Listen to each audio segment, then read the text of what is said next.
Oh shit! Come back, oh, come back, come back, come back. Look at him, look at him.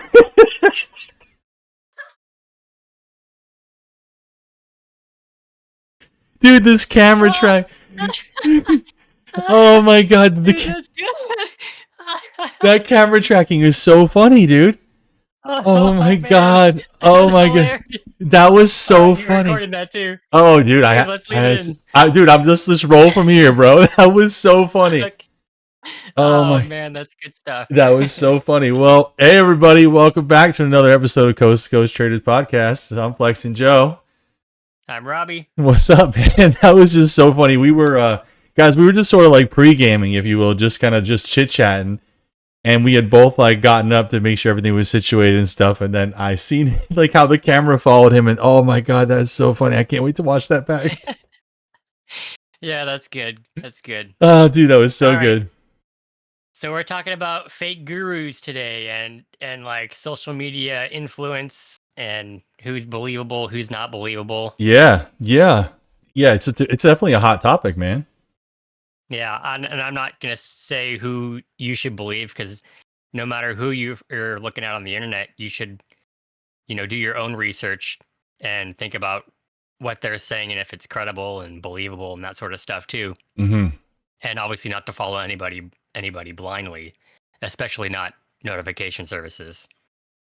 Right. No, I mean, honestly, that's not a good long-term strategy, right? Because if you base your success off of just following somebody else's calls, you're going to find yourself in trouble. And the other thing too is like, if statistically speaking, if about 95% of traders or day traders fail, like how many of the ones out there should you just literally fade? Like just do the opposite of them, right? Which makes it even tougher to figure out.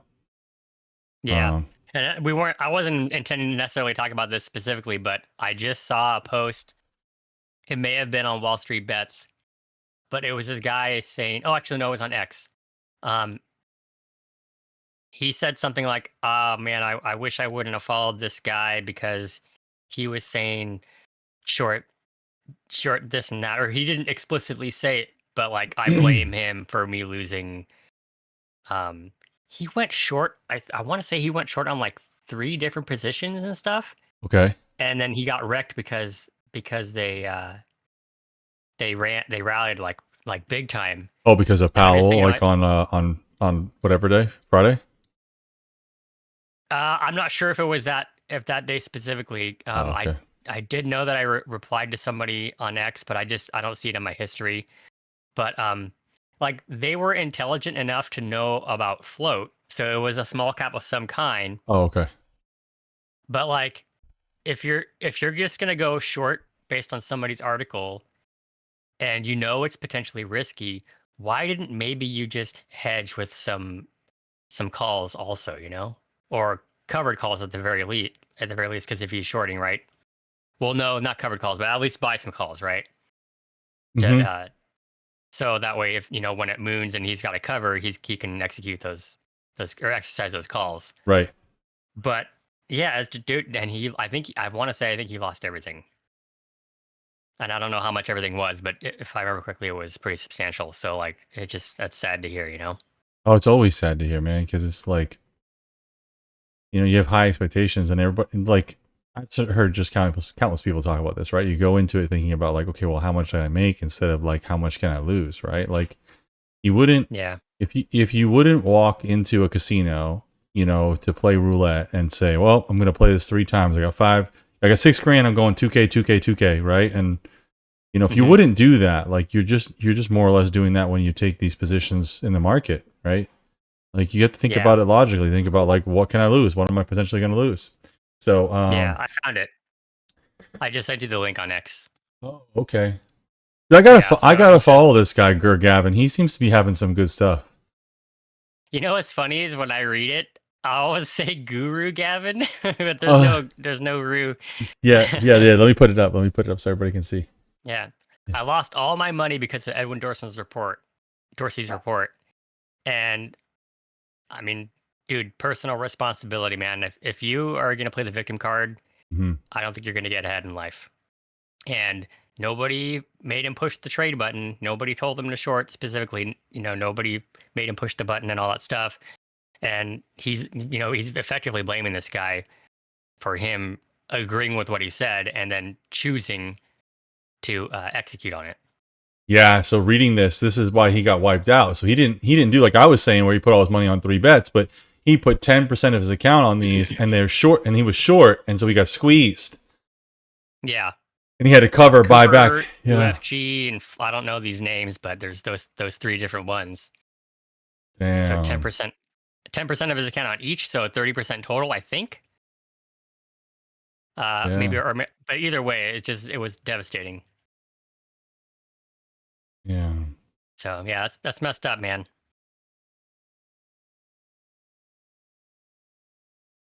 Damn. I almost wish he would have. I know it's just difficult. Like he definitely needed some kind of hedging plan. Like I don't know. Like I've never personally shorted. I've only sold premium. Okay. With like, I've only sold spreads, so I've never been naked in a trade. Okay.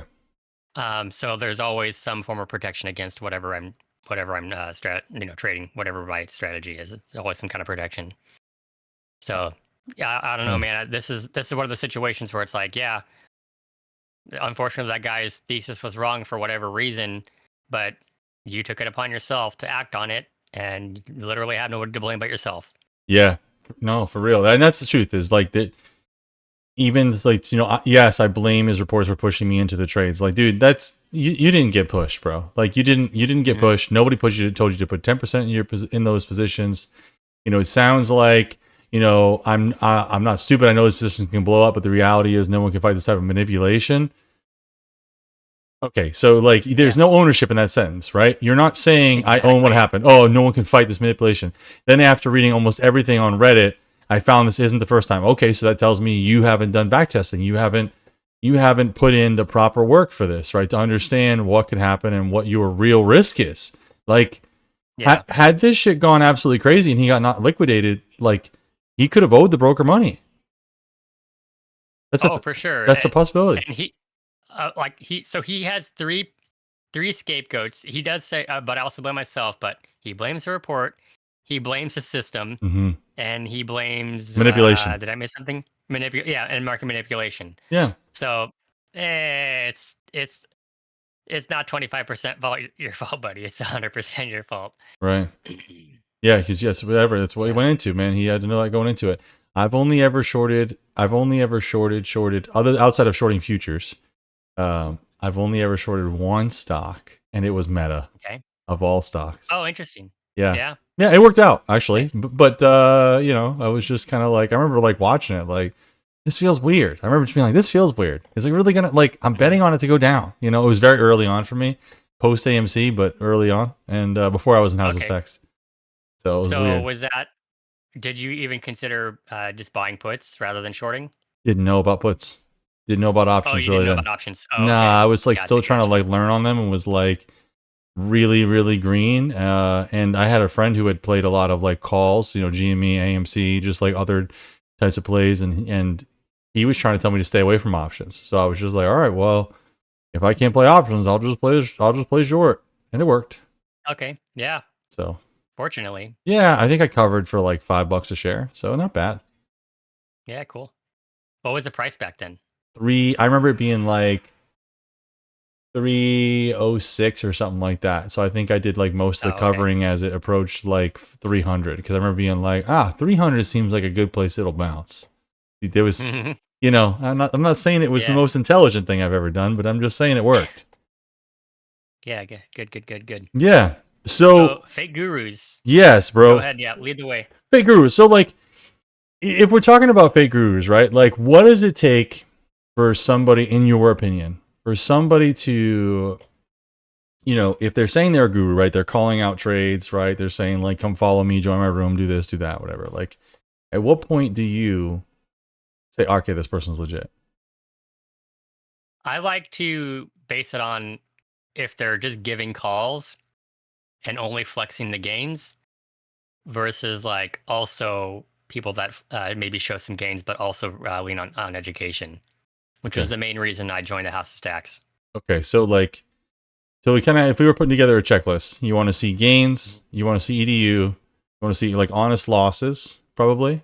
Yeah. And Hmm. then, what about like broker statements, screenshots? Like, what do you think about that? That's a tough one because it's so easy to fake that stuff. Yeah. And if you don't even have an account with those brokers, you wouldn't know what is like what the format's supposed to look like, what the people that are signing off on, like who the signatories are and that sort of stuff. So like how would I know if that they're what they're presenting to me is valid or not? Right. Right.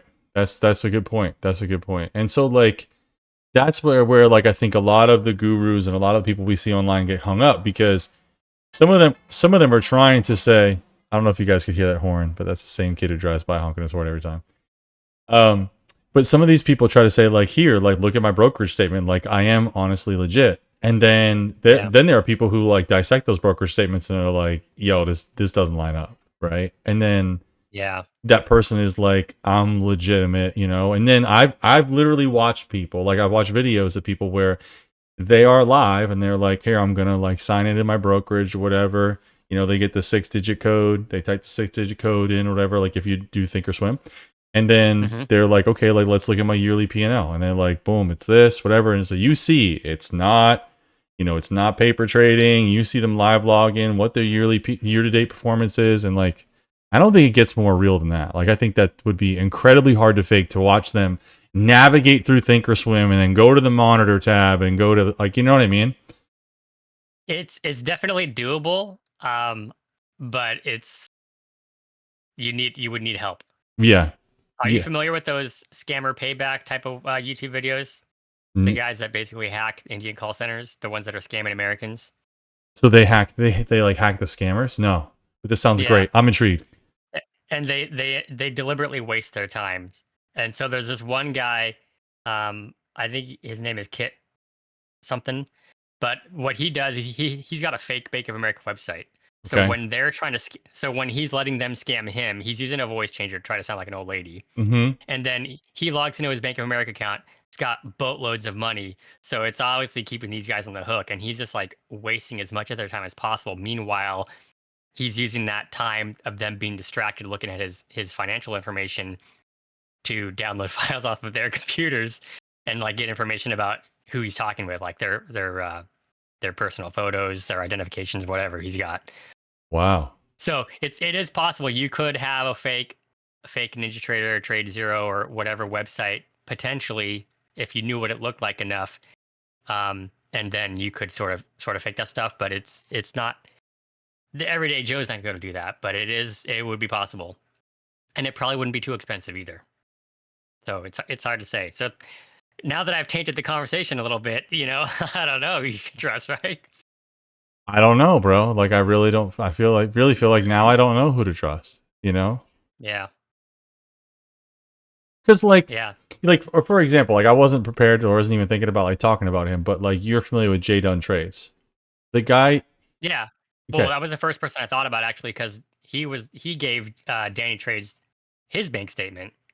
Danny Trades passed it off as his own, and he redacted the name, but he only redacted it with like a black box. So if you just press Control A on the PDF, you actually saw Jay Dunn's name and information. Oh, that's right. I forgot about Patrick Whelan.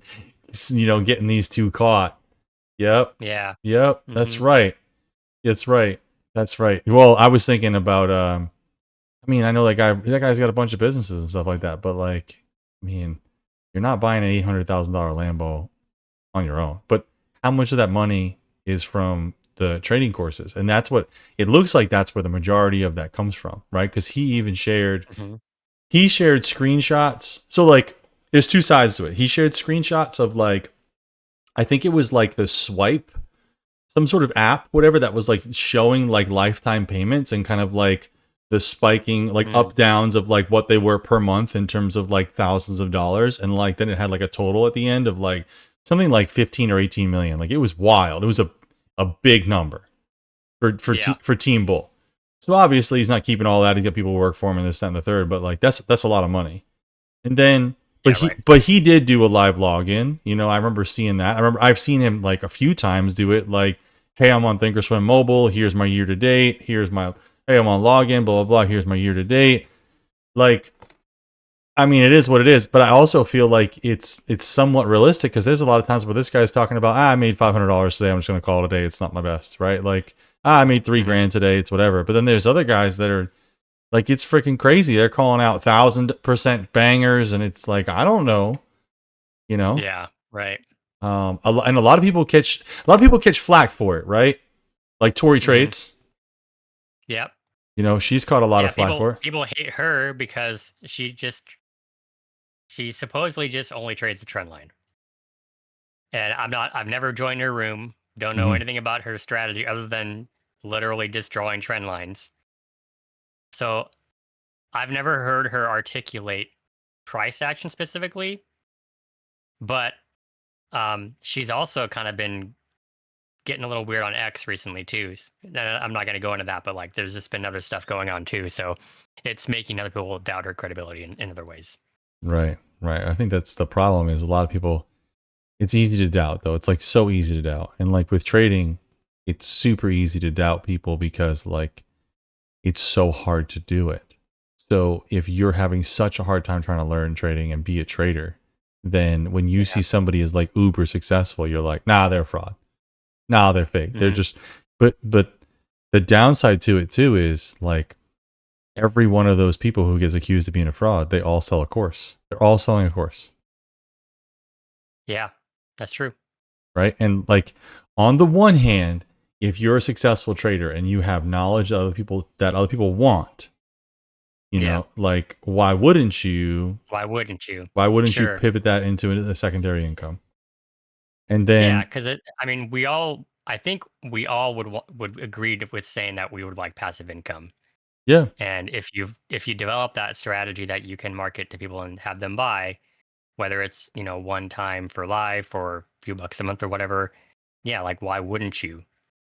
yeah, Because then it's cheaper barrier to entry for them. Because if you were going to really take your time to train somebody, teach somebody, like what is your time worth if you're making thousands of dollars a day? Like it's not worth your time almost for any money that they'd be willing to pay. right. Unless they're going to pay for a day or two of just shadowing you. I don't know. So that's one way I think about it. But dude, did you hear Patrick Whelan locking in a $12 million deal with My Fund Futures? Nah, dude, what's up with that? 12 million. Damn. Yeah, they're going to pay him $12 million a year to be his one of his affiliates or something like that. It's on his X profile. $12 million a year? That's what he says. I can't believe Matt Leach is going to pay me $12 million a year to be the new My Fund Futures top affiliate. 12 million? 12 million, bro.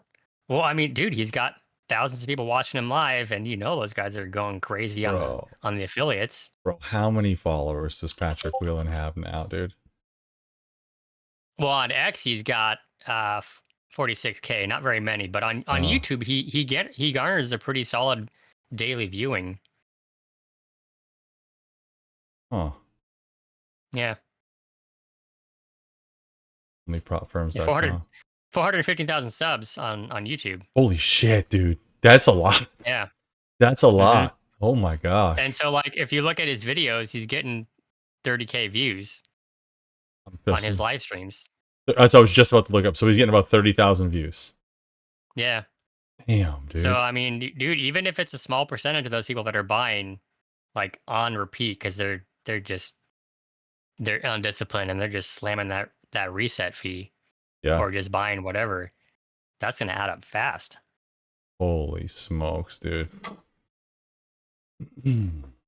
Yeah.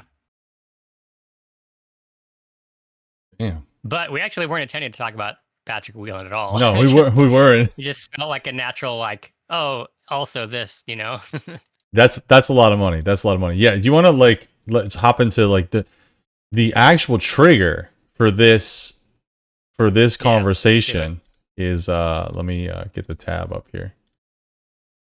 Is this? I actually got this like clip right here that I want to play. So this is from Tommy Anytime. That's his YouTube. You'll see it whenever here in a second. And So this guy is pretty funny, kind of like Iman, and talking about like these gurus and stuff. And so he's got this guy on. I'm not sure which guy it is here, but let's just. I've never seen this guy before this video. Had you? No, I haven't. Yeah. So like, let's just like, this is pretty funny. 65%, 60%. Okay. But my risk to reward is positive. So if I risk, let's say $10, I'm always going to win 2.5 or 3x of whatever I risk. So I'll win $25 or $30 every single time. Okay. So even if I were to take 10 trades and if I were to lose 7 of them, with these 3 trades, I would still make back all those losses and still be in profit. Okay. You understand? Yeah. That right there is the face of a man who does not understand. Yeah. So let's say I take 10 Dude, it's so right though. Like when he says that, like just like I've seen people make trades, this I would still make exact back same all those face. losses and still be in profit. Like just watch him. That right there. He's like, yeah. He like squints. Does not understand. Yeah. So let's say I take 10 trades. Sure, Right? I don't exactly understand or agree, but I'll go along with it. Yeah, like okay, if you're gonna make 2.5 to 3x, right? Like if you lose 7 trades, you're down 7. If you win 3 trades, the minimum you're gonna be up is 7.5. So like I get it, like the math like checks out before fees and stuff like that. And if you're winning some 3 or even 4x winners, sure you would technically be profitable, right? Because the reward to risk is there. But I don't know. Like just listening to like a lot of this guy talk about stuff, I was just kind of like, bro, like this is like a really weak explanation of your strategy or whatever you're doing. Right. Yeah. But And there was somebody else he mentioned. It was Stephen Ducks, and yes, the main reason we wanted to bring that up is because we actually also talked about him back on June 22nd. We did a whole episode. yeah, he did Pretty this much talking about his words of wisdom, or was it Titans of Tomorrow? I kind of forget. Maybe it was Titans of Tomorrow. I think it was Riz, but either way, same difference, right? Yeah. And so he claims 27K to 50 million. And Yeah. Tommy Anytime disagrees with his credibility. Yeah, there was And so that's where we talk about the potential of forging bank statements or brokerage statements. It's hard to say. yeah. There's an issue with like where this guy says he got his like with P&Ls, like where they come from, and then there was a part about like this or whatever. He was talking about like getting out of this stock ABIL, right? And if it spikes tomorrow, then it's going to be a really good short opportunity using 7 or 8 of resistance to short into. Had already made a massive move and trapped many longs in the late day dump. There's a high chance of gapping up tomorrow, right? So and then like he literally says woke up to $60,000 in gain. So like this is one of those trades where he's just like questioning him, like, wait a second, you said you were out, you would short tomorrow, and now you're in, Right. Mm-hmm. and you're saying you made $58,000. Yeah. I get it. Yeah. That's definitely what's going on here? Yeah, because he says his entry date and time was like 2:58 p.m. and doesn't have it doesn't have a timestamp on this. Like, had the biggest headache watching Able today. Traps everywhere. Came out barely green. Wasted all the borrow fee. Right. So he's saying at 4:07 p.m. that he was like out and barely green. Right. And then look, 2:58 p.m. he was in it. Yeah. I don't know. You could say it's a time zone thing. Actually, yeah, I was just gonna say it could be like if Tommy Anytime is on the wrong time zone, then maybe there's some the first screenshot is you're just off Right. a couple of hours, Right. and then maybe he didn't cut the trade after all, or hindsight is like, I'm getting back in or whatever. I don't know. Yeah. There's reasonable doubt. There's a lot of reasonable doubt for a lot of these folks. So I guess it comes back to the same thing, man. Like at the beginning, is how should we best define who is trustworthy? Like so that way we kind of have the simplest of criteria, you know, in terms of what are you looking for. And before we like kind of answer that again, I'd like to say too, like with the whole prop, or it's not prop, it's really funded trading companies, right? Like Patrick Williams, My Funded Futures, you know, Apex, Top Step, TPT, you know, Take Profit Trader, all these things, right? All these companies. it's Yeah. so easy to throw those payouts out now, but like it doesn't mean anything because you're not showing your credit card statement. You're not showing the fees that you paid. Right? Yeah, for real. So Yeah, sure. You're counting a couple $1,000 here, but go back to January, maybe you're 15 grand in the hole on account fees. yeah, yeah. And I mean, Mhm. I was recently completely transparent on like August, right? Like August, I was green on options. I was red on prop. Like I had some tilt days. I blew some accounts, like all of that ended up me having a completely red month. And I'm sorry, that Yeah. was for July. And then I'm looking at August and I'm like looking at where I'm at in August and I'm like, damn, I'm like maybe going to scratch break even depending on how this week goes, And that sucks. That really sucks. For But sure. but if I was just like, oh, here's the payout, here's a payout, here's a payout, like it looks like I'm doing decent. In reality, it's like a calm duck on the pond, right? And the feet are going a mile a minute, just trying to stay afloat. Yeah, yeah. Yeah, because for sure it's easy to post the 1-2 screenshots of the various winning trades here and there, Yeah, and then the iceberg, you only seen just the top. exactly. So Yeah. how should we do it, man? Like if we're gonna like wrap up this episode for everybody, how are we quantifying who's legit and how to find people who are legit? I would really just say don't really. I think you should maybe not even care of who's legit and who isn't legit, Okay. because even people that aren't legit, they could have enough information to teach you how to trade. Hey, and case in point, ICT. So many people give him credit for them learning how to trade, even though the guy can't demonstrate that he knows how to trade in the slightest. Mm-hmm. And it does seem to me that a lot of people that use ICT maybe have a little bit of something else mixed in there. Yeah. But just basically, bottom line is look for the education Yep. and back test and just go for it yourself. And don't worry about who's doing well and who isn't doing well, because the only person that you should be measuring up to is yourself. Man, that's really good advice. Yeah. The ICT one is, again, they're the most popular, right? They're the biggest group. Borderline cult. Sorry, ICT guys out there, but you guys are borderline cultish, right? Like it's like a religion for you folks. Yeah. It really is. It's kind of weird, but it's okay, right? Like if that's your thing, right? Like if you found the thing with ICT's trading and like it's turned your life around, it's changed your life because you're making money every week, right? Then every day, every week, every month, however your frequency of trading is, like then hey, good for you. I've never seen anybody who says that they trade purely how ICT teaches and they make money. It's always, I've learned from ICT's teachings and put a variant on it, like a spin, a little. I don't do this one. I don't take this trade. I only look at that setup, but I only play it during these times. Blah blah blah. Yeah. But okay. And that just goes to show that pretty much any strategy can work, but you have to understand how that strategy works first and foremost. Yeah. And follow your guide, your step by step, what criteria, what really pushes you to take that trade or not. Yeah. I'm trying to think about how I would define if I trust somebody. Well, I think that there are people that I trust. Like I trust that they're, they are consistently making money, and some people are extremely transparent. Like they're streaming every day. They're showing you their statement every day as they go.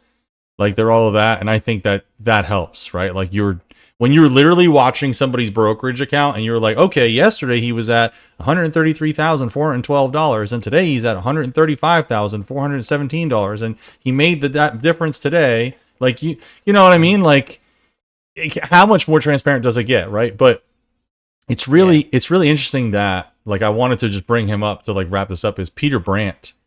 Really, really craps on the funded traders, right? The whole prop trading scheme, that's what he calls it. He calls it a scheme. He calls it a Ponzi scheme. He likes to say all those like kind of like nasty things about it. But we've talked about it many times. I think it's really great because it's a small barrier to entry and you can learn how to trade for a very, very small price with defined risk, right? You could trade futures and your risk is the combine fee, the evaluation fee and the funded fee if there is one, right? So like TPT, for example, your 50K account, you're $102 all in. It's going to take you a long time to blow that account with 1 to 2 micros. Oh, for real. So the barrier to entry there is pretty low. But if you lose 50 points with one micro, you're at the same thing, right? So like, Yeah. you want to take a whole bunch of losing trades and lose $100. You want to lose one trade for 50 points and lose $100, or two micros for 25 points. And that can happen in a flash, and you're okay. Shit, now there goes $100, right? Mm-hmm. And you didn't learn anything other than don't trade FOMC. So, but Yeah.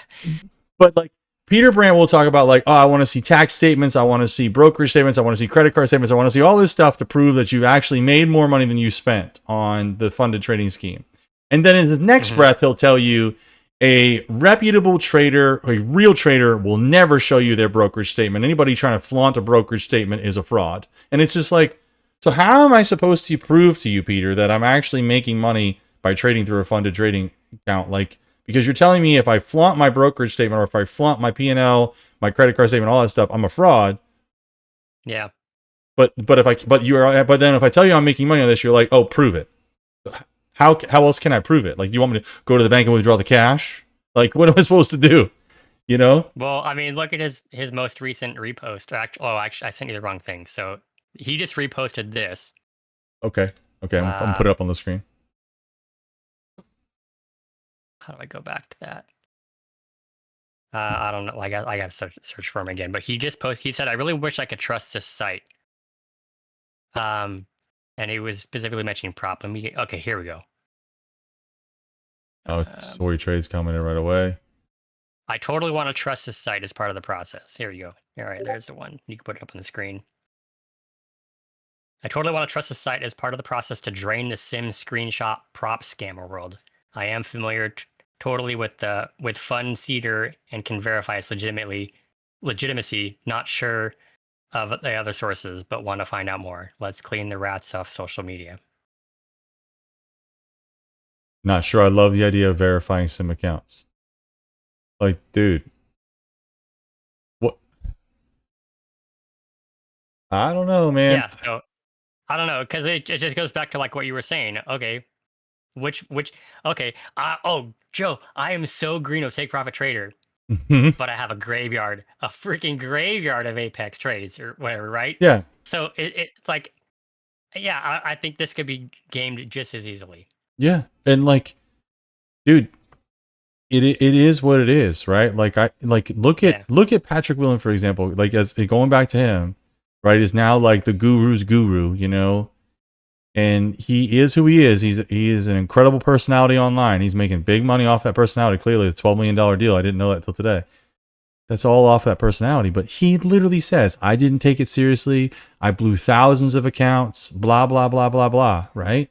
He says all that. And guys, like, if you're listening to this and you're thinking, "Wow, thousands of accounts, man, he must have been terrible," dude. I've blown 100 evaluations in a day, because if you put 10 to 20 of them on a copy or in one shot, they can go quick, and especially if you're on tilt. And usually it's on tilt means I'm going to go in full size and try to pass this and make something back and be dumb. I'm not saying it's right. I'm just saying I've had experiences I need to learn from, and the dude is probably doing the same thing.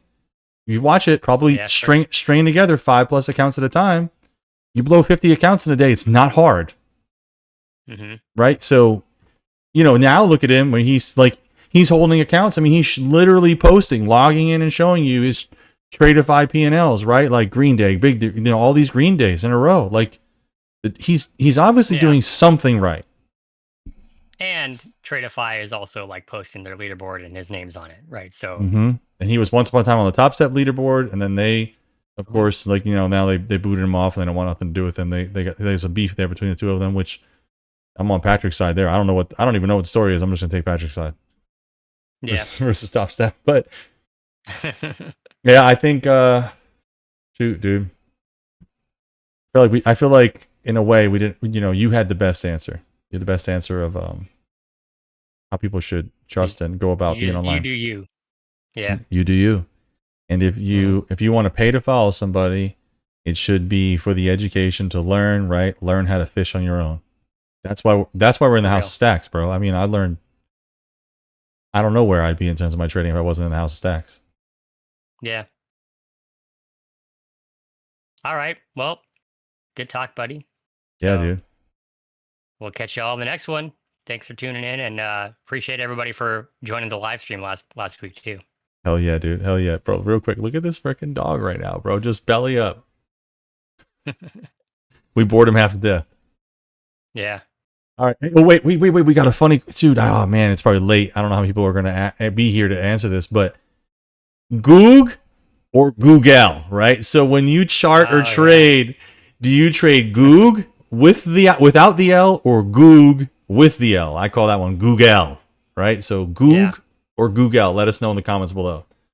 Thanks, guys. Catch you See later. ya.